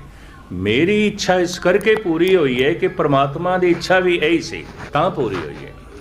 तो जे मेरी इच्छा नहीं पूरी हुई कोई, तो मैं इच्छा बड़ी की थी, तो फिर समझ लेना चाहिए परमात्मा की इच्छा कुछ होर है, उसकी रजा च राजी रहना चाहिए। यह ढंग है। सारिया इच्छावां साड़ियां नहीं पूरियां होंदियां, किसी दियां भी नहीं होंदियां। यह भी मैं अर्ज करना, एक इच्छा पूरी हो जाए, 10-20 इच्छावां जन्म ले जांदियां। कोई इच्छा पूरी हो गई तो समझना चाहिए इस वास्ते पूरी हुई है, प्रभु की इच्छा भी यही सी। तो जे इच्छा नहीं पूरी हुई तो परमात्मा की रजा कुछ होर है, उसकी इच्छा कुछ होर है, तो उसकी रजा दे च राजी हो। ये तो कसवट्टी है। मैनू कैलीफोर्निया च एक बंदा मिलिया, कहने लगा मेरा तो कोई भरोसा नहीं रहा। मैं कहा क्यों? कहता अखंड पाठ रखाया से, लंगर ते $1000 खर्च किए ने, गुरुद्वारे का साजो समान भी बना के दिता है, सुंदर सुंदर कालीन भी लियाते हैं, भांडे लियाते हैं, लंगर चलाया, अखंड पाठ का खर्चा किया, ਪਰ ਅਸੀਂ ਤੇ ਮੁਕੱਦਮੇ 'ਚ ਹਾਰ ਗਏ, ਸਾਡੀ ਤੇ ਇੱਛਾ ਪੂਰੀ ਨਹੀਂ ਹੋਈ, ਸਾਡੀ ਤੇ ਸ਼ਰਧਾ ਹੀ ਨਹੀਂ ਰਹੀ। ਇਹਦਾ ਇਹ ਮਤਲਬ ਹੈ ਪ੍ਰਮਾਤਮਾ ਦੀ ਇੱਕੋ ਹੀ ਡਿਊਟੀ ਹੈ ਸਾਡੀਆਂ ਇੱਛਾਵਾਂ ਪੂਰੀਆਂ ਕਰੇ। ਕਤਈ ਨਹੀਂ ਸੰਸਾਰ ਦੇ ਵਿੱਚ ਪ੍ਰਮਾਤਮਾ ਦੀ ਇੱਛਾ ਚੱਲਦੀ ਹੈ, ਸਾਡੀ ਇੱਛਾ ਨਹੀਂ ਚੱਲਦੀ। ਅਗਰ ਕੋਈ ਬੱਚਾ ਇਹ ਆਖੇ ਮੈਂ ਜਵਾਨ ਨਾ ਹੋਵਾਂ ਉਹ ਤੇ ਹੋਵੇਗਾ, ਅਗਰ ਕੋਈ ਜਵਾਨ ਇਹ ਆਖੇ ਮੈਂ ਬੁੱਢਾ ਨਾ ਹੋਵਾਂ ਹੋਵੇਗਾ, ਅਗਰ ਕੋਈ ਬੁੱਢਾ ਇਹ ਆਖੇ ਮੈਂ ਨਾ ਮਰਾਂ ਮਰੇਗਾ। ਕਿਸ ਤਰ੍ਹਾਂ ਮਨੁੱਖ ਦੀ ਇੱਛਾ ਚਲੇਗੀ? ਇੱਛਾ ਉਸੇ ਦੀ ਚੱਲਦੀ ਹੈ। ਅਗਰ ਮੇਰੀ ਕੋਈ ਇੱਛਾ ਪੂਰੀ ਹੋ ਗਈ ਹੈ ਤੇ ਇਸ ਵਾਸਤੇ ਹੋਈ ਹੈ ਪ੍ਰਮਾਤਮਾ ਦੀ ਇੱਛਾ ਵੀ ਇਹੀ ਸੀ, ਤੇ ਜੇ ਕੋਈ ਨਹੀਂ ਹੋਈ ਤੇ ਉਹਦੀ ਇੱਛਾ ਕੁਝ ਹੋਰ ਹੈ, ਉਹਦੀ ਰਜ਼ਾ 'ਚ ਰਾਜ਼ੀ ਰਹੇ। ਇਹਨੂੰ ਕਹਿੰਦੇ ਨੇ ਬਾਣਾ ਮੰਨਣਾ। ਬਾਣੇ ਵਿੱਚ ਕੋ ਵਿਰਲਾ ਆਇਆ, ਰਹੇ ਇਕਾਂਤ ਏਕੋ ਮਨ ਵਸਿਆ, ਆਸਾ ਮਾਏ ਨਿਰਾਸੋ, ਅਗਮ ਗੋਚਰ ਦੇਖ ਦਿਖਾਏ, ਨਾਨਕ ਤਾਂਕਾ दासो ए चरपट। कोई ख्वाहिश पूरी हो गई तो समझ लेना प्रभु की इच्छा भी यही सी, धन्यवाद कर देंगे। तो जे इच्छा नहीं पूरी हुई तो हाथ जोड़ के कह दें हे प्रभु मैं तेरी रजा च राजी, जो तेरी इच्छा ठीक। अधार्मिक है वो बंदा जो ये आके परमात्मा तू अपनी इच्छा एक पासे रख मेरी पूरी कर। धार्मिक है वो बंदा कहता हे प्रभु तू मेरा मन ऐसा बना, ताकत दे कि मैं तेरी रजा दे च राजी रहा, जो तेरी इच्छा है वो मैनू चंगी लगे। ये ढंग है, ये तौर तरीका है। परमात्मा दीयां इच्छावां कई दफ़ा साडियां इच्छावां नाल मेल नहीं खांदियां, फिर तो श्रद्धा नूं बना के रखना बड़ा औखा हो जाएगा, विश्वास नूं बना के रखना औखा हो जाएगा। धन गुरु नानक देव जी ने चरपटनाथ नूं समझाया, लहरां नूं देख के बेड़ी रोकनी नहीं चाहिए। बंदा सोचे लहरां शांत होवन ते फिर बेड़ी ठेलांगे, नहीं, चप्पू मारना आरंभ कर दे, बेड़ी ज्यों चलनी शुरू होवेगी लहरां अपने आप कटदियां जाणगियां, रस्ता मिलता जाएगा। भावें समस्यावां ने, भावें अनंत तरह दीयां समस्यावां ने, पुरखा तू जब आरंभ कर दे लहरां दे चों तेरी जिंदगी लंघ के पार हो जाएगी और तैनू परम आनंद की प्राप्ति हो जाएगी। कम से कम सैकड़े सवाल ने सिद्धां दे, सैकड़े जवाब ने गुरु नानक दे।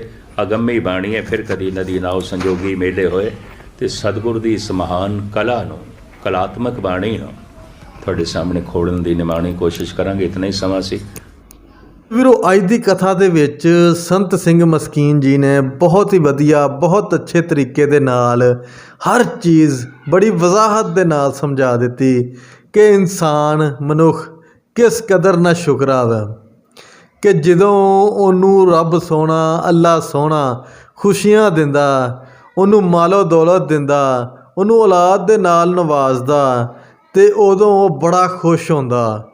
ਇੰਨਾ ਖੁਸ਼ ਹੁੰਦਾ ਹੈ, ਆਪਣੀ ਖੁਸ਼ੀਆਂ 'ਚ ਇੰਨਾ ਕੁ ਮਗਨ ਹੋ ਜਾਂਦਾ ਕਿ ਅੱਲਾਹ ਪਾਕ ਦੀ ਜ਼ਾਤ ਨੂੰ, ਰੱਬ ਸੋਹਣੇ ਨੂੰ ਵੀ ਭੁੱਲ ਜਾਂਦਾ।